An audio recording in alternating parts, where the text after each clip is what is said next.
বর্তমানে এই social media যুগে আপনি খেয়াল করে দেখবেন প্রচুর মানুষ কিন্তু স্বল্প চেষ্টাতেই অল্প চেষ্টা করেই বিশাল গ্রো আপ করতে পারে, এবং কিছু কিছু ব্যক্তির তো 40-50 পেরিয়ে যাচ্ছে তাও তাদের জীবনে ডেভেলপমেন্ট আসছে না।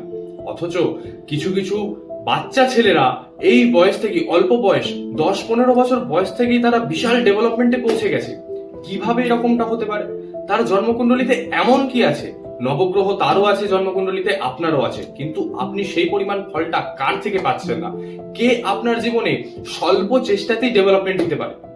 আপনার জন্মকুণ্ডলিতে বৃহস্পতি যে গ্রহটি আছে, সেই বৃহস্পতি গ্রহই কিন্তু অল্প চেষ্টায় ডেভেলপমেন্ট দেয়। যার জন্মছকে বৃহস্পতি গ্রহটি শুভ, তার কিন্তু অল্প বয়সেই ডেভেলপমেন্ট দেখা যায়। যাদের অশুভ, তারা বয়স পেরিয়ে গেলেও ডেভেলপমেন্ট করতে পারে না। তাই অবশ্যই কোনো জ্যোতিষকে দিয়ে দেখিয়ে জেনে নেবেন যে আপনার বৃহস্পতি গ্রহটি কেমন আছে। প্রতিকার করে নিন, ডেভেলপমেন্ট আপনার হাতে।